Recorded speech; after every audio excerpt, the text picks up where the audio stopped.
Bonjour. Aujourd'hui, j'ai décidé de vous parler des liens toxiques. Qu'est-ce que c'est? Comment ça se crée? Avec qui? Pourquoi? Et finalement, comment se débarrasser, comment se libérer de ces liens? Qu'est-ce qu'on va appeler un lien toxique? C'est tout simplement, d'un point de vue énergétique, un lien que vous pouvez visualiser comme une liane ou une chaîne ou une corde. Voilà, laissez venir l'image finalement qui vous vient. Ce lien, en fait, il peut avoir deux natures. Soit c'est un lien lumineux, et dans ce cas-là, c'est un lien qu'on va appeler un lien d'amour, un lien de paix, un lien d'aide ou d'entraide, par exemple. On peut être connecté à des ancêtres qu'on n'a pas connus, mais énergétiquement ou au niveau de l'âme, être en lien avec ces âmes-là. Et donc, dans ces cas-là, les liens sont lumineux. Évidemment, on ne va jamais couper ces liens d'amour, on les conserve toujours. Et il faut toujours aussi avoir à l'esprit que entre ce qui se passe ici sur Terre entre deux personnes et ce qui se passe là-haut entre ces deux mêmes âmes, parfois ça n'est pas la même chose. C'est-à-dire qu'une personne avec laquelle on peut aujourd'hui dans notre vie incarnée être en conflit, une personne qu'on n'aime pas beaucoup, voire une personne qui nous a fait du mal à un moment donné, qui a été à l'origine d'une grosse blessure ou d'un gros traumatisme dans notre vie, peut tout à fait, et je conçois que ce soit difficile à concevoir justement, mais peut tout à fait de l'autre côté s'avérer être une âme pour laquelle nous avons beaucoup d'amour ou une âme en tout cas avec laquelle on se reconnaît en termes de vibration. D'accord ? Certains du coup parleront de famille d'âmes. Donc c'est déjà important, je trouve, d'avoir ça à l'esprit parce que parfois, quand je parle des liens d'amour, certains me disent « il n'y a pas d'amour entre cette personne et moi ». Oui, mais peut-être qu'au niveau de l'âme, il existe des liens d'amour. Donc, il y a ces liens qui sont positif, je le mets toujours entre guillemets. Ceux qui me suivent dans les vidéos savent que voilà, je ne suis pas une grande adepte du positif ou du négatif. Je trouve que du coup, c'est très subjectif et c'est beaucoup nous, finalement, avec notre mental d'humain qui amenons ces notions de bien ou de mal. Je le dis avec des guillemets pour que ce soit un peu plus simple pour vous. Et puis, il y a donc les liens qu'on va appeler les liens toxiques, qu'on pourrait, du coup, vous l'avez compris, qualifier de liens négatifs. Ces liens, souvent, moi je propose aux personnes que j'accompagne pendant les soins de les visualiser comme des sortes de lianes un peu nécrosées, noires, voilà, des choses qui ne sont pas forcément très très belles. Pourquoi ces liens sont là? Tout simplement en fait parce que à partir du moment où on a vécu vis-à-vis d'une personne, une situation qui à un moment donné a généré un inconfort, un mal-être, des émotions inconfortables, douloureuses, où on a vécu un traumatisme, d'accord, du fait de cette personne sur nous.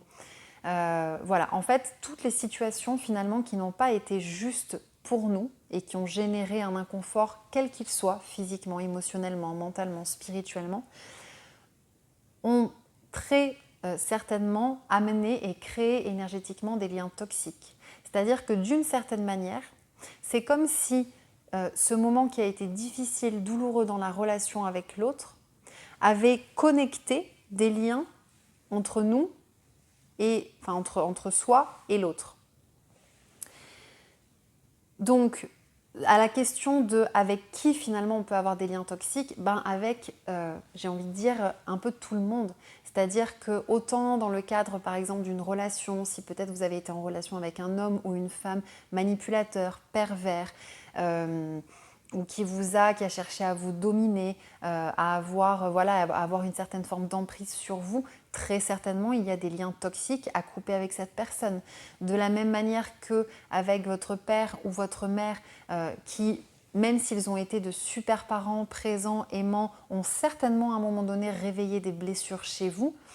Parce que j'ai envie de dire, c'est un peu le rôle de tous les parents du monde que de réveiller des blessures chez leurs enfants. Et c'est pour ça d'ailleurs que l'âme des enfants a choisi ces parents-là. C'est pour pouvoir aussi expérimenter ces blessures-là. À ce moment-là, là aussi, on va pouvoir retrouver des liens toxiques.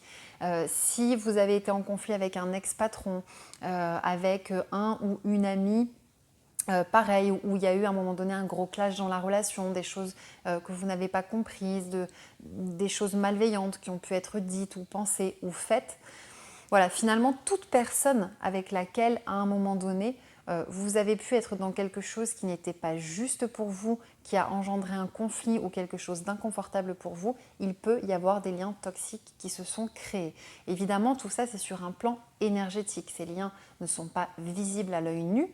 Par contre, on peut les sentir et puis surtout, on sent le moment où on s'en libère. En quoi est-ce que ces liens ils vont agir?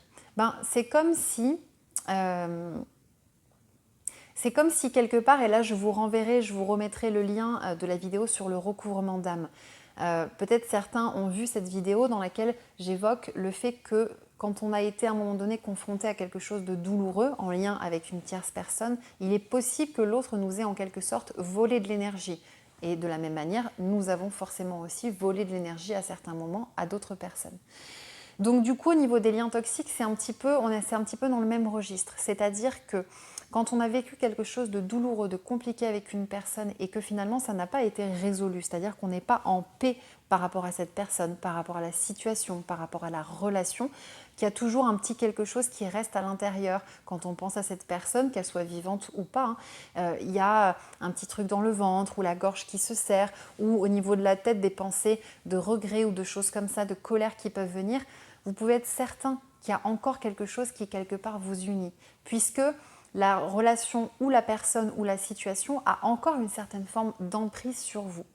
Donc dans ces cas-là, ça peut être intéressant d'aller couper les liens toxiques. C'est comme de se dire, finalement, ce qui s'est passé avant appartient au passé. Donc je coupe les liens qui font que peut-être j'ai du mal à avancer. Que peut-être depuis cette relation amoureuse, par exemple avec un homme manipulateur, j'ai du mal à rencontrer quelqu'un, j'ai du mal à pouvoir m'engager dans une relation, j'ai du mal, etc. Voilà. Et donc ça, les exemples sont déclinables à l'infini pour toutes les relations possibles et imaginables. Donc à partir du moment où vous sentez qu'une relation a créé chez vous un blocage dans votre vie, dans n'importe quel domaine de votre vie, que vous avez du mal à avancer ou que cette personne a toujours une certaine forme d'emprise sur vous, recouvrement d'âme, donc une fois de plus je vous remettrai le lien de la vidéo, et coupure des liens toxiques. Parce que c'est vraiment une façon de vous libérer. C'est un petit peu comme si je vous disais que peut-être vous avez, admettons, 45 ans et que ça fait 45 ans que vous seriez toujours accroché au cordon ombilical de votre mère, avec votre mère, au bout. Vous me diriez, non, clairement en fait, c'est trop limitant. Ça veut dire que partout où je vais, elle me suit, ça veut dire qu'on ne peut jamais rien faire l'une sans l'autre et ça veut dire qu'on est toujours en relation en permanence. C'est un petit peu, finalement, de manière imagée, ce qui peut se passer parfois avec certains liens toxiques dans certaines relations. C'est-à-dire que c'est comme si une partie de la personne était toujours là en permanence puisque ces liens sont là et nous relient l'un à l'autre. D'où vraiment la nécessité de faire du nettoyage et de venir couper ces liens toxiques ou ces liens de souffrance. Voilà.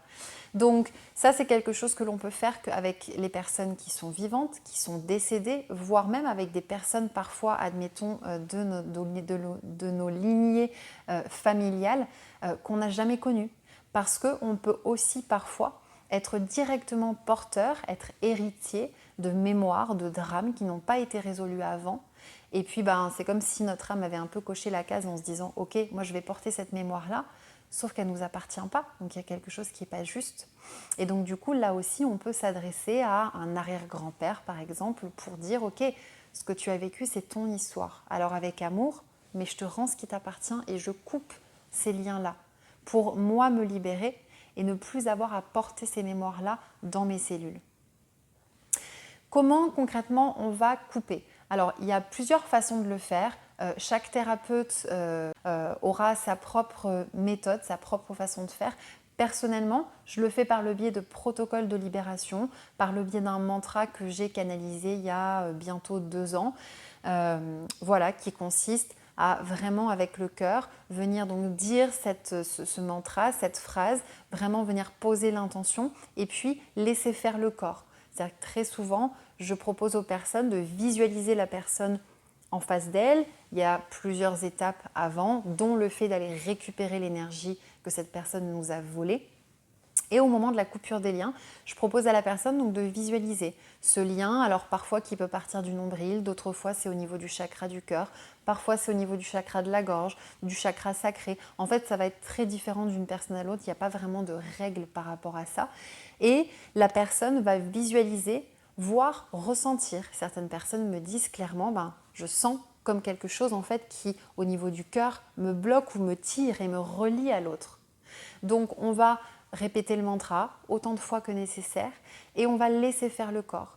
C'est-à-dire qu'on peut tout à fait imaginer que la main devient un ciseau pour venir couper, d'accord, le lien vraiment à la racine. Pour d'autres, ça va être avec les bras. Pour d'autres encore, ça va être carrément le fait d'aller retirer comme si on arrachait des mauvaises herbes, vous voyez, des racines. Et vraiment, j'en vois qui sentent que c'est nécessaire d'aller tirer pour vraiment couper à l'origine le lien. On va également le couper pour l'autre personne parce que le but c'est de se libérer soi, mais tant qu'à faire aussi de libérer l'autre. C'est-à-dire de faire vraiment comme si on repartait à zéro, comme si finalement les deux âmes, en quelque sorte, redevenaient un peu vierges l'une de l'autre. Juste pour conclure cette vidéo sur les liens toxiques, je vais vous raconter une petite anecdote que j'ai personnellement vécue. Lors d'un stage en chamanisme, je rencontre en fait au cours de ce stage donc une jeune femme et dont j'avais beaucoup entendu parler puisqu'on avait une amie commune. Et cette amie commune disait toujours « Ah mais là, il faut absolument que je vous présente l'une et l'autre, vous allez trop bien vous entendre, vous vous ressemblez beaucoup, etc. » Et en fait, pendant la première journée de stage, aucun lien ne se crée avec donc cette jeune femme. Voire même, on se regardait un peu en coin et on sentait qu'il pouvait presque y avoir quelque chose qui pouvait s'apparenter à de l'animosité alors que finalement on ne s'était jamais vu auparavant. La soirée passe et pendant la soirée, moi je capte à travers des regards en fait qu'elle a pu avoir à mon égard vraiment quelque chose de très très noir, quelque chose de très dur. Et chose très étrange, c'est que quand je la regardais donc au cours du repas le soir, je voyais son visage qui se transformait comme si finalement au moment où elle me regardait, ça n'était plus elle et qu'elle voyait sans doute quelque chose d'autre à travers moi. Le lendemain matin, j'en fais part à donc la formatrice, la personne qui animait le stage en lui disant je crois que j'ai vraiment un problème avec telle personne, il se passe vraiment des choses et quand elle me regarde, j'ai le sang qui se glace et je sens qu'il y a vraiment quelque chose de l'ordre d'une très très grande colère de sa part vis-à-vis de moi, mais je ne comprends pas pourquoi. Et la personne qui animait le stage me dit « Ah enfin, il était temps qu'une de vous deux le capte, il y a des mémoires karmiques, donc des mémoires de vie passée entre vous, c'est du lourd, donc on s'en occupe à la pause. » La matinée passe et puis on se retrouve donc à la pause avec donc cette jeune femme, l'une en face de l'autre, la personne qui animait le stage entre nous, qui nous fait faire donc un protocole de coupure de liens toxiques. Alors à l'époque, elle nous l'avait fait faire avec l'archange Michael, qui est un des archanges avec lequel en effet je travaille le plus pour ce qui est de couper les liens parce que je trouve tout simplement qu'il est assez efficace dans cette mission-là. Et donc elle fait appel à cet archange, on fait tout un rituel, tout un protocole pendant plusieurs minutes. Et elle nous demande ensuite de nous prendre les mains finalement. Donc je pose mes mains sur les siennes. Et puis la personne qui anime le stage nous propose de répéter une phrase, une sorte de mantra pour vraiment venir apaiser en fait nos deux âmes respectives par rapport aux mémoires qu'on avait pu avoir en commun. Qui était, parce qu'entre-temps, moi j'avais canalisé aussi les mémoires qui étaient vraiment des mémoires assez lourdes où en effet, je n'avais pas été que dans l'amour vis-à-vis de l'âme de cette jeune femme en face de moi. Et puis, quand on a réouvert les yeux, on s'est regardé et rien que de vous en parler, j'ai encore les poils qui se dressent. Dans son regard et elle dans le mien, parce qu'après on en a rediscuté, il n'y avait plus que de l'amour. C'est-à-dire que toute cette colère qui avait pu être là depuis la veille, sans qu'on comprenne ni elle ni moi pourquoi, là, à ce moment-là, ça n'était plus que de l'amour, de la bienveillance. On a eu envie de se prendre dans les bras. Aujourd'hui, on est amis. Donc voilà, c'est quelqu'un qui est toujours présente dans ma vie, c'est quelqu'un à laquelle je me sens très connectée parce que je sais qu'on a eu un passif entre nos deux âmes qui n'était pas que chouette. Je lui ai demandé pardon pour ça et aujourd'hui, on a envie de prendre soin l'une de l'autre. Et tout simplement, j'ai trouvé assez magique et je voulais vous partager cette petite anecdote. Ce moment où en quelques minutes finalement, on est passé de la colère à vraiment uniquement de l'amour et de la bienveillance. Et donc ce petit exercice en fait qui s'est vraiment soldé par un gros câlin de cœur à cœur qui nous a fait je pense beaucoup de bien à l'une comme à l'autre.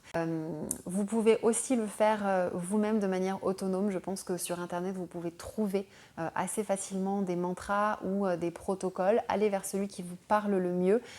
Il y a aussi cet outil que certains connaissent peut-être, des bonhommes allumettes de Jacques Martel, voilà, qui est aussi une des références pour tout ce qui est de couper les liens toxiques. Donc que ce soit avec une tierce personne en vous faisant accompagner ou seul, pensez-y et n'hésitez pas parce que il se pourrait que ça vous libère sacrément. Prenez soin de vous, à bientôt.